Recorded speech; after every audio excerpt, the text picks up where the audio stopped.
Police इसके होश में आने का इंतजार कर रही थी। अभी तक किसी ने डिसिल्वा के सेक्रेटरी मिस शहला जैदी का नाम नहीं लिखा था और एक दिन पहले होने वाले गोरगन की मुबैना कातिल नर्स की मिस शहला से मुशाहबत का कोई हवाला नहीं दिया था। लेकिन मैं जानता था ये बात छुपी नहीं रह सकती। मुझे डिसिल्वा का ख्याल आया, न जाने ये खबर पढ़ के इसकी क्या हालत हुई होगी। वो इन किराए के बदमाशों की मौत के बाद ज्यादा मुश्तिल होगा या मोहतात हो जाएगा। राबिया एक ट्रे में बहुत सी चीजें रख के ले आई और मेरे सामने बैठ गई। इस वक्त मैंने सफ़ा पलटा और मेरी नज़र ने एक छोटी सी गैर अहम खबर पढ़ ली। किसी जगह जुआ खेलते हुए एक शख्स हलाक और एक जख्मी हो गया। झगड़े में 4 अफराद मुलव्विस थे। पुलिस को 2 गिरफ्तार होने वाले जवारियों से मालूम हुआ था कि मरने वाला एक बदकुमाश नौजवान था और इसका नाम अदनान था। नवाला मेरे हलक में अटक गया। अदनान ऐसा नाम नहीं था जो बहुत आम हो। मैंने वो खबर राबिया को दिखाई। अब क्या होगा? राबिया ने परेशान होकर कहा। इसकी माँ तो मर जाएगी। मेरा ख्याल है अभी इसे कुछ ना बताया जाए। मैंने चाय खत्म करते हुए कहा, शहला को बता दिया जाए, वो जैसा मुनासिब समझेगी कर लेगी। अगर पुलिस को अदनान के बारे में तफसीलात मिल गई तो वो इसके घर पहुंचेंगे और यही नतीजा अखज़ करेंगे कि अदनान के कातिलों का इस घर में मारे जाने वालों से कोई ताल्लुक जरूर है। इसी रोज शाम के वक्त मैं और राबिया फिर निस्बत रोड पहुंचे। अलमास एक 2 मंजिला मकान के ऊपर वाले हिस्से में किराए पर रहती थी। राबिया को मालिक मकान से झूठ बोलना पड़ा कि वो अलमास के बचपन की क्लास फेलो है। अलमास का शोहर कराची गया हुआ था। अलमास ने हमें बड़े अखलाक से ड्राइंग रूम में बिठाया। इसकी गोद में 2 साल का एक शरीर बच्चा भी था। घर के इसबाब से अंदाजा होता था कि वो ज्यादा खुशहाल नहीं। ताहम एक कनायत पसंद रवायती मशरी की बीवी की तरह अलमास अपने घर में यकीनन खुश थी। दरअसल मुझे आपसे एक काम था, एक जरूरी बात करनी थी जिसके लिए मुझे ये झूठ बोलना पड़ा। मैं आपसे कभी नहीं मिली। मैं राबिया कारी एडवोकेट हाई कोर्ट हूँ। इसने अपना कार्ड आगे बढ़ा दिया। अलमास की सूरत से परेशानी झलकने लगी। देखिए, आप फिर कभी आ जाइएगा 2-4 दिन बाद। राबिया ने नफी में सर हिलाया। जो बात मुझे करनी थी वो आपके शोहर के सामने नहीं की जा सकती। ये बड़ा अच्छा हुआ कि वो कराची गए हुए हैं, वरना मुझे फिर किसी वक्त आपसे अलहदगी में बात करने के लिए बहाना और मौका तलाश करना पड़ता। अलमास अब नर्वस हो गई थी। आप लोग कौन हैं? ऐसे क्यों आए हैं? मैं कल फिर आ सकती हूँ, राबिया ने कहा। कल तक आप मेरे बारे में जो तहकीक व तफ्तीश करना चाहें कर लें। मसलन ये कि मैं वाकई राबिया कारी एडवोकेट हाई कोर्ट हूँ या नहीं। ये बात आपका इत्मीनान हो जाने के बाद भी की जा सकती है, मगर इतना जरूर समझ लीजिए कि आपके शोहर के कानों में इस बात की भनक भी पड़ी तो खुद आपके हक में अच्छा नहीं होगा। ये तो आप मुझे धमकी दे रही हैं, अलमास ने तेज होकर कहा। अगर आपको ऐसी ही प्राइवेट बात करनी थी तो क्या आप अकेली नहीं आ सकती थी? और फिर मुझसे आप कभी मिली नहीं तो मेरे बारे में ऐसी कौन सी बात मालूम हो गई है आपको? किसने बताई है ये बात? अपने शोहर को साथ लेकर आने का क्या मकसद है? घबराहट में वो जवाब का मौका दिए बगैर सवालात करती जा रही थी और शायद ये समझने में हक बजानिब थी कि हम कोई नौसरबाज हैं जो इसके शोहर की अदम मौजूदगी का फायदा उठाते हुए घर में घुस के कोई गलत काम करना चाहते हैं। अलमास, मैं भी तो किसी घर में रात के वक्त अकेले जाने का खतरा मोल नहीं ले सकती, राबिया ने कहना शुरू किया। देखिए खातून, मैं इनका शोहर नहीं हूँ। मैंने बर वक्त मुदाखलत जरूरी समझी, वरना अलमास चिल्लाने लगती। हकीकत यह है कि मुझे डिसिल्वा के बारे में बात करनी थी। आप एक जमाने में इसकी सेक्रेटरी थी। बात का ताल्लुक इसी जमाने में पेश आने वाले वाकयात से है। अगर मैं अकेला आता तो आपसे बात कैसे करता? आपके इत्मीनान के लिए मैं एक औरत को साथ लाया हूँ और वो औरत भी आम औरत नहीं है। एक बैरिस्टर है जिसकी शराफत और नेक चलने की जमानत जज साहिबान तक दे सकते हैं। डिसिल्वा का नाम सुनते ही अलमास का गुस्सा झाग की तरह बैठ गया। इसके चेहरे का रंग उड़ गया था और अब यूं लगता था कि वो बेहोश हो जाएगी। तुम लोग मुझे ब्लैकमेल करने आए हो? वो खौफजदा लहजे में बोली, मगर अब इसकी आवाज बहुत पस्त थी। मैंने इसे बताया कि हमारे आने का मकसद क्या है। वो साकित व सामित बैठी रही और सहमी सहमी नजरों से मुझे देखती रही। इसकी गोद में खेलने वाला बच्चा दूध की बोतल मुंह में लिए सो गया था। मेरे साथ डिसिल्वा ने कोई ज्यादती नहीं की। वो अपने हिस्टेरिया से लड़ते हुए बोली, अगर की थी तो मैं तुम्हें क्यों बताऊं? मैं किसी डिसिल्वा को नहीं जानती। मैं कभी इसकी सेक्रेटरी नहीं रही। मैं वो सब बातें भुला चुकी हूँ और भूले से भी ऐसी कोई बात जुबान पर नहीं लाना चाहती जिससे मेरा घर बर्बाद हो जाए, मेरे शोहर के एतमाद को ठेस पहुँचे। ये तो मैं भी नहीं चाहता और इसीलिए मैं आज के मौके को मुनासिब तरीन समझता हूँ। मैंने कहा, सवाल एक और लड़की की जिंदगी का है जो अब डिसिल्वा के सेक्रेटरी है और इसके खूबसूरत वादों के जाल में गिरफ्तार होकर बहुत सी गलतियां कर चुकी है। तुम्हें क्यों हमदर्दी है इस लड़की से? अलमास ने कहा। तुम्हारी क्या लगती है वो? कुछ नहीं, मगर एक इंसानी जान बचाना भी बड़ा सवाब है। मैंने कहा, तुम अपने सवाब और अजाब से गर्ज रखो और मेरा सवाब और अजाब मेरे लिए छोड़ दो। इस लड़की ने भी अगर हमाकत की है तो कोई तो सजा इसको मिलनी चाहिए, गलत पर सजा तो मिलती ही है। फिर तुम क्यों फिक्रमंद हो? सारे जहां का दर्द तुम्हारे जिगर में क्यों है? अलमास बोलती गई। ठीक है, मैंने बात खत्म करने वाले अंदाज में कहा। मैं इस वक्त आऊंगा जब तुम्हारा शोहर भी मौजूद होगा और मैं डिसिल्वा को भी साथ लेकर आऊंगा ताकि तुम्हें भी इस गलती की सजा मिल जाए जिससे तुम अब तक बची हुई थी और बची रह सकती थी। मैं देखूंगा कि डिसिल्वा के सामने तुम इससे ताल्लुक से कैसे इनकार करोगी। मुझे यहाँ आने और बात करने से कोई रोक नहीं सकता क्योंकि बाद में ये एक कानूनी मामला बन जाएगा। डिसिल्वा की मौजूदा सेक्रेटरी ने एक कत्ल कर दिया है। इसने ये गलती नादानिस्तगी में की है और मैं डिसिल्वा का दुश्मन हूँ क्योंकि डिसिल्वा मेरे बाप के कातिलों में शामिल है। इसको कैफरे किरदार तक पहुँचाना मेरा फर्ज है, लेकिन इसके साथ साथ मेरा फर्ज ये भी है कि शहला की जिंदगी बचाऊं। शहला इस लड़की का नाम है जिसको डिसिल्वा ने आला कार बनाया। इसका ये राज फाश हो चुका है, इसलिए ऐन मुमकिन है वो शहला को खत्म कर दे, मगर मैं ये नहीं होने दूंगा ताकि जरूरत पड़ने पर वो डिसिल्वा के खिलाफ गवाही देने के लिए आ सके और जिंदा रहे। मैंने राबिया को चलने का इशारा किया। ठहरो, अलमास चिल्लाई। मुझे ये तो बताते जाओ कि क्या मुझे भी किसी अदालत में गवाही के लिए आना पड़ेगा? अगर तुम इस वक्त हमें डिसिल्वा के बारे में वो सब कुछ बता दो जो तुम जानती हो तो इसकी जरूरत नहीं रहेगी। मैंने कहा, मुझे डिसिल्वा के खिलाफ सबूत चाहिए। तुम अपना दामन बचा के सबूत फ्राहम कर सकती हो। तुम्हारे बाद और भी बहुत सी लड़कियां इसकी हवस और शैतानी फितरत के जाल में फंस के नुकसान उठा चुकी हैं और मैं इनसे भी मिलूंगा। खुदा के लिए मुझे बख्श दो। वो मिन्नत करते हुए हाथ जोड़कर बोली। अगर मेरे शोहर को मालूम हो गया, किसी को कुछ मालूम नहीं होगा। मैंने कहा, तुम्हें मेरे वादे पर एतबार करना ही होगा अलमास। यहाँ से मुझे शहला के पास भी जाना है और इसे भी कायल करना है कि वो कितनी खतरनाक साजिश का शिकार हुई है। इसे एहसास नहीं, लेकिन इसकी जिंदगी तक को खतरा लाहक है। मुझे इसको बताना पड़ेगा कि डिसिल्वा पहले कितनी लड़कियों का मुस्तकबिल तबाह कर चुका है। मेरे पास वक्त कम है। अलमास ने बच्चे को दूसरे कमरे में ले जाकर बिस्तर पर लिटा दिया। मैंने उसे बच्चे पर कंबल फैला के इसके माथे पर ममता के बोसे की मोहर सब्त करते देखा। इसने वो आंसू खुश किए जो किसी इरादे के बगैर आंखों में उतर आए थे। इसने खुद को हिस्टीरिया के दौरे की अव्वलीन और तन तरीन लहर के जोर से बचा लिया था और अपने इस दवाजी जिंदगी को लाहक खतरात का मुकाबला करने के लिए तैयार हो गई थी।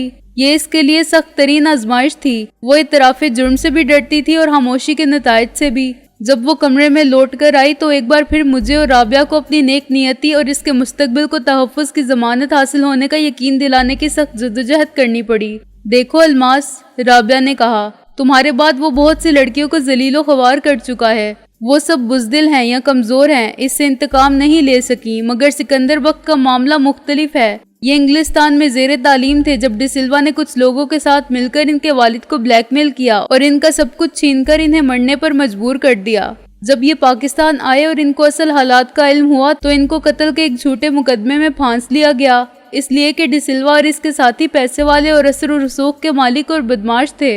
इनके मुकदमात की पैरवी मैं कर रही हूँ और मेरे साथ दूसरे वकील मंजर साहब हैं, अब्दुल वदूद मंजर। हम तीनों बचपन में एक साथ पढ़ते थे और एक दूसरे को अच्छी तरह जानते हैं। हमें मालूम है कि कौन लड़कियां तुम्हारे चले जाने के बाद इसकी सेक्रेटरी बनी, उनका क्या अंजाम हुआ। एक ने खुदकुशी की और दूसरी पुरस्कार तौर पर गायब हो गई। तीसरी का पता हमारे पास मौजूद है और हम इससे भी मिलेंगे। शायद वो भी कुछ बता सके और फिर हम शहला के पास जाकर इसको खबरदार कर सकें। इसे बताएं कि वो किसी खुशफहमी में मुब्तला ना रहे और अपनी जान बचा के निकल जाए, वरना इसका अंजाम ज्यादा बुरा होगा। डिसिल्वा इसको जिंदा नहीं छोड़ेगा। हो सकता है वो हमारी बात ना माने। इश्क में आदमी अंधा, बहरा और पागल हो जाता है। अगर इसने समझा कि हम डिसिल्वा की दुश्मनी में ऐसी बातें कर रहे हैं तो हम इसे तुम्हारे पास ले आएंगे और इस दूसरी लड़की से भी मिलवा देंगे। फिर वो यकीन करने पर मजबूर होगी और हमें डिसिल्वा के बारे में वो सब बातें बता देगी जो सीगाए राज में हैं। सिकंदर बख्त ने इस बदमाश से इंतकाम लेने की कसम खाई है।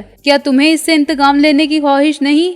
यकीनन होगी, मगर तुम मजबूर हो। तुम्हारा घर आबाद हो चुका है और तुम्हारे शोहर को कुछ मालूम नहीं। जाहिर है तुम कोई खतरा मोल नहीं ले सकती, मगर तुम इतना तो कर सकती हो कि मैं बहुत कुछ कर सकती हूँ। अलमास ने कतई बदले हुए लहजे में कहा, मैं इसको तबाह कर सकती हूँ, इसी तरह जैसे इसने मुझे धोखा दिया और खराब किया। मैं बेवकूफ़ और जज्बाती थी कि इसकी बातों में आ गई और इसके लिए वो कुछ करती रही जो कानून की नज़र में जुर्म है, मजहब के लिए गुनाह और मुआशरे में नाकाबिले माफ़ी। میں نے بھی سوچا تھا کہ میں مر جاؤں یا اس شیطان کو مار دوں، لیکن میں کچھ بھی نہ کر سکی۔ پھر قدرت کو مجھ پر رحم آ گیا اور اس نے میری غلطیوں کو معاف کر کے مجھے جینے کے مواقع فراہم کر دیے۔ وہ باتیں بہت پرانی ہو چکی ہیں لیکن میں کچھ بھی نہیں بھولی ہوں۔ زخم اگر مندمل ہو گئے ہیں تو کیا، ان کے داغ تو بہت گہرے ہیں۔ وہ اب مخالف جذبات کی رو میں بہنے لگی تھی اور اپنے تمام اندیشوں اور وسوسوں کو بھول کر ہمیں ہر بات بتانے کے لیے تیار تھی، کیونکہ ہم اس کا اعتماد حاصل کرنے میں کامیاب ہو چکے تھے۔ اس نے ہمیں بتایا کہ تقریباً 5 سال پہلے اس کی ملاقات ڈسلوا سے ہوئی تھی۔ اس کے والدین کا انتقال بچپن میں ہو چکا تھا، چنانچہ اس کی پرورش حقیقی چچا نے کی تھی۔ چچا کو مرحوم بھائی کے احسانات کا بہت پاس تھا۔ بڑے بھائی نے باپ بن کر ان کو پالا تھا۔ انہوں نے الماس کو محبت اور شفقت فراہم کی، اس کی ضروریات کو اپنا پیٹ کاٹ کے پورا کیا اور اسے BA تک تعلیم دلوائی۔ یہ سب چچی کو سخت گراں گزرتا تھا، چنانچہ شوہر کی عدم موجودگی میں وہ اپنے دل کی بھڑاس نکالتی تھی۔ اسے ڈائن کہتی تھی جو ماں باپ کو کھا کے ان کے گھر میں آ گھسی ہے، ان کے بچوں کا حق مارنے آ گئی ہے اور ایسے منہ پھاڑ کے ہر چیز مانگتی ہے جیسے اس کا باپ خزانہ چھوڑ گیا تھا مرتے وقت۔ چچا کے مالی حالات کبھی زیادہ اچھے نہیں رہے تھے اور الماس کے باپ نے واقعی کچھ نہیں چھوڑا تھا، چنانچہ چچی کی باتیں اس کے دل پر تیر کی طرح لگتی تھیں۔ ان باتوں کا اثر گھر کے بچوں پر بھی بہت ہو رہا تھا۔ وہ عمر میں چھوٹے ہونے کے باوجود اسے بے عزت کرنے سے نہیں چوکتے تھے، اسے منحوس، مصیبت اور بلا کہتے تھے۔ بات بات پر اسے احساس دلاتے تھے کہ یہ ہمارے باپ کا گھر ہے، تمہارے باپ کا نہیں۔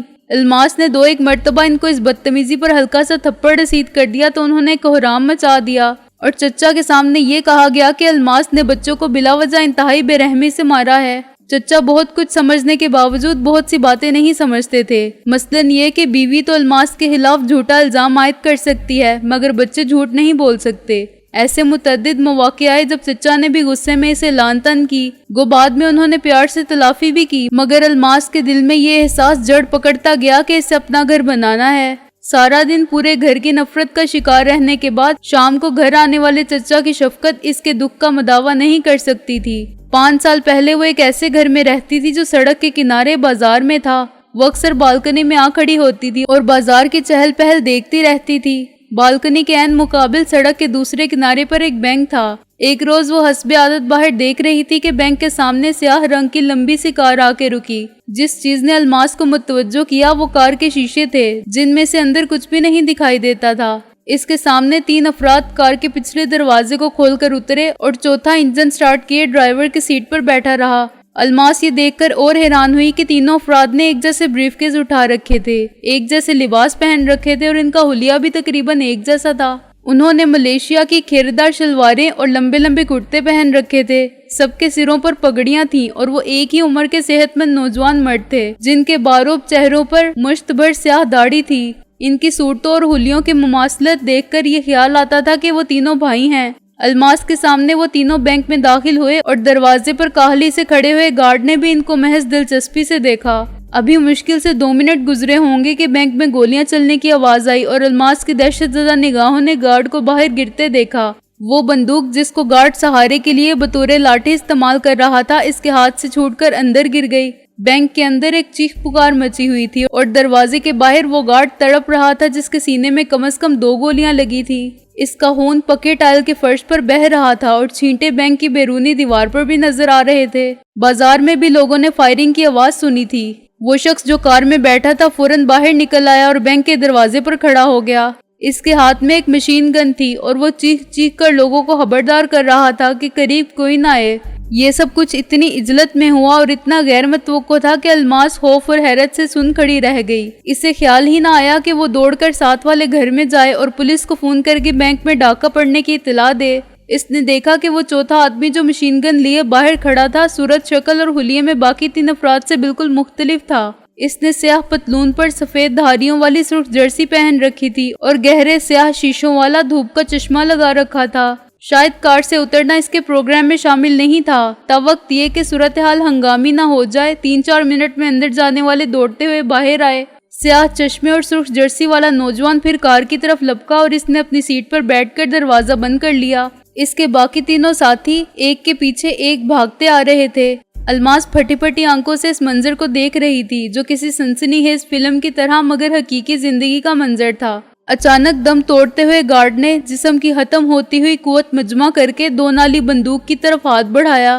इस वक्त तक एक डाकू कार का पिछला दरवाजा खोलकर बैठ चुका था। गार्ड ने दूसरे पर गोली चलाई और वो वहीं सड़क पर गिर गया। अल्मास ने नोट किया कि वापसी पर ब्रीफकेस तीनों के हाथ में नहीं थे और इस नतीजे पर पहुंची कि वो इनमें असलहा अंदर ले गए थे। गालबन वो सब मशीन गन जिनके टुकड़े अलग किए जा सकते हैं और इनको जोड़कर फिर पूरी मशीन गन बनाई जा सकती है। वापसी पर कार में सबसे पहले बैठने वाला भी ब्रीफकेस की बजाय मशीन गन लिए निकला था और इसका दूसरा साथी भी जो मारा जा चुका था। ब्रीफकेस सिर्फ इनके तीसरे साथी के हाथ में था जो सबसे पीछे था। खून में लथपथ गार्ड ने एक बार फिर बंदूक उठाई और दूसरी गोली चलाई, मगर इसके हाथों की कुव्वत जवाब दे रही थी और शायद इसकी नजर भी धुंधला चुकी थी कि वो नाली को पूरा ना उठा सका और गोली ब्रीफकेस वाले शख्स की टांग में लगी। माले गनीमत यकीनन ब्रीफकेस में था। वो एक बार गिरा और फिर उठकर भागा। कार में बैठे हुए ड्राइवर ने बदहवासी में चिल्लाकर इसे जल्दी करने को कहा और गाड़ी आहिस्ता आहिस्ता खिसकने लगी। इसका एक पिछला दरवाजा अब भी खुला हुआ था। जख्मी टांग के साथ भागने वाले शख्स ने कार तक पहुंचने की भरपूर कोशिश की, मगर वो कार के पिछले हिस्से से टकराकर गिर गया। ताहम इसने ब्रीफकेस पर अपनी गिरफ्त मजबूत रखी। डाकुओं में से एक ने चीखकर इसे गाली दी और ब्रीफकेस फेंकने के लिए कहा, मगर पीछे रह जाने वाला जानता था कि इसने ब्रीफकेस पकड़ा दिया तो इसके साथी खुद इसे गोली मारकर वहीं छोड़ देंगे। इसने एक हाथ आगे बढ़ाया लेकिन ब्रीफकेस को पीछे रखा। कार में पीछे बैठे हुए शख्स ने इसका हाथ पकड़कर इसे कार में घसीटने की कोशिश की, लेकिन कार की रफ्तार बढ़ चुकी थी। ब्रीफकेस वाला सड़क पर खिसक गया। फिर अचानक हवा के जोर से कार का दरवाजा बंद हो गया और सामने से पुलिस की एक जीप नमूदार हुई। अल्मास का ख्याल भी यही था कि पुलिस डाके की इत्तला पाकर आई है, मगर वो कहीं छापा मारने जा रहे थे। डाकू इनको देखते ही ऐसे बदहवास हुए कि उन्होंने एक शीशा खोलकर मुसलसल हवाई फायर किए। पुलिस की जीप फौरन एक गली में खिसक गई और बाजार में भगदड़ मच गई। स्याह कार तेजी से आगे बढ़ी और ब्रीफकेस वाला सड़क पर पड़ा रह गया। साथियों को बेवफाई करके अपनी जान बचाने की खातिर फरार होते देखकर वो पागल हो गया और उठकर बेतहाशा इनके पीछे चिल्लाता हुआ दौड़ा, खुदा के लिए मुझे छोड़ के मत जाओ। इसे वो ट्रक भी दिखाई न दिया जो सामने से आ रहा था। वो सड़क के वस्त में अपनी जख्मी टांग का लहू फैलाता दीवानावार चिल्लाता हुआ भाग रहा था। ट्रक ड्राइवर ने इसे बचाने की पूरी कोशिश की, मगर ट्रक की रफ्तार बहुत ज्यादा थी। पलक झपकते में ट्रक इसके ऊपर से गुजर गया। लोग हर तरफ से दौड़ पड़े और लाश के गिर्द एक जुमघट्टा लग गया। अल्मास ने सारा मंजर अपनी आंखों से देखा था। इसे एक चक्कर सा आ गया और वो अंदर की तरफ भागी। बिस्तर पर गिर के वो जरा सी देर के लिए बेहोश हो गई। दहशत से इसका सारा बदन कांप रहा था और ठंडा पसीना इसके जिस्म पर पानी की तरह बहने लगा था और इसके खुश्क हल्क में कांटे पड़ गए थे। होश में आते ही इसने खुद को संभाल लिया और उठकर पानी का एक गिलास पिया। इसका चचा ऑफिस में था। बच्चे स्कूल गए हुए थे और चच्ची शॉपिंग के लिए चली गई थी। कुछ देर बाद अल्मास के होश ठिकाने आए तो इसने सोचा कि इससे क्या करना चाहिए और बलाखिर इस फैसले पर पहुंची कि इसके हक में खामोश रहना ही बेहतर होगा, वरना वो मुश्किल में फंस जाएगी। इसे बयान के लिए थाने जाना पड़ेगा और न जाने कब तक गवाही के लिए अदालत में हाजिरी देनी पड़ेगी। इसके चचा और चच्ची को ये हरगिज मंजूर ना होगा कि पुलिस इनके घर के चक्कर लगाए और आए दिन अदालत का समन लिए दरवाजे पर मौजूद हो। स्याह चश्मा और सुर्ख जर्सी वाले ड्राइवर की सूरत इसके दिल में नक्श हो गई थी। बाकी तीन जानते बूझते एक ऐसा हुलिया बना के आए थे ताकि किसी के बारे में कोई भी चश्मदीद गवाह वाज़िया बयान ना दे सके। देखने वाले बहुत थे, चुनाचे अल्मास ने तय किया कि वो इस झंझलाहट में नहीं पड़ेगी, बल्कि वापसी पर चच्ची ने पूछा तो वो कह देगी कि मैं सो रही थी और मुझे कुछ मालूम नहीं कि बाहर क्या हो गया। मगर इसी वक्त अल्मास को यूं लगा जैसे कोई धम से सहन में कूदा। सहन का एक दरवाजा पिछली तरफ की तंग गली में भी था। वो कमरे से निकली और नीचे उतरी। नीचे कोई भी नहीं था।